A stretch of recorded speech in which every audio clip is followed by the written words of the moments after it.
হামে আক্রান্ত ৮ মাস বয়সী নাতি জিদানকে নিয়ে ব্রাহ্মণবাড়িয়ার নবীনগর থেকে কুমিল্লা মেডিকেল কলেজ হাসপাতালে এসেছেন দাদা রফিকুল ইসলাম। সিট না পেয়ে আইসোলেশন ইউনিটের সামনে বারান্দায় ঠাঁই হয়েছে জিদানের। গরমে অতিষ্ঠ হয়ে জিদানকে নিয়ে হাসপাতালের বাইরে হেঁটে বসে কাটছে দাদা নাতির সময়। তোরা প্রচণ্ড গরম আর মানুষের গাদাগাদি, মানে আমরা তো ওই বেড পাইছি না, বারিন্দার মধ্যে গাদাগাদি করিয়া মানে একবারে অস্থিরতা। এই কারণে বাবুটারে নিয়ে আমার নাতি নিয়ে আইতু বাতাসে বাইরে হাঁটতেছি। হাসপাতালের শিশু বিভাগের ৩টি আইসোলেশন কক্ষই রোগীতে পূর্ণ।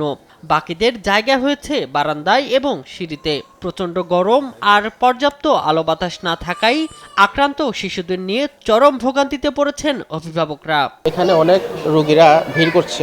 আজকে 2 দিন খুবই হাম নিয়ে খুবই তারা প্রবলেম ফেস করতেছে। এবং আমি সকাল 7টার দিকে ডাক্তারের কাছে আসছি। আমাকে প্রথম বলতেছে যে 2 নং ওয়ার্ডে যান, তারপর বলতেছে 3 নং ওয়ার্ডে যান, তারপর বলতেছে 3 তলায় যান। এরকম করতে করতে আমার 9টা। তাহলে এতক্ষণ যদি আমি এই যে এরকম অবস্থা বাচ্চা নিয়ে ঘুরি, তাহলে আমার বাবুটার কি অবস্থা হয়? এখানে এই যে মেঝেতে মানে পর্যাপ্ত পরিমাণ সিটের মানে এটা পাওয়া যায় না। এই যে সমস্যাগুলো আছে পরিষ্কার পরিচ্ছন্ন বিষয়ে, এগুলো যেন মানে কর্তৃপক্ষ তদারকি করে। হাসপাতালে শিশু বিভাগের প্রধান বলছেন, ধারণ ক্ষমতার 3 গুণ বেশি হামের রোগী আইসোলেশন ইউনিটে চিকিৎসা নিচ্ছে।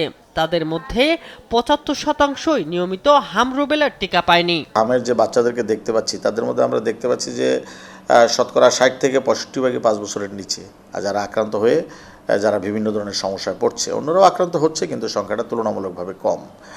এই জন্য আমরা আন্ডার 5 অর্থাৎ 6 মাস থেকে 59 মাস বয়সী বাচ্চাদেরকে টিকা দেওয়ার ব্যবস্থা করছি। আগামী 20 তারিখ থেকে আমাদের প্রোগ্রাম শুরু হবে, সারা 3য় পর্যায়ের এটা।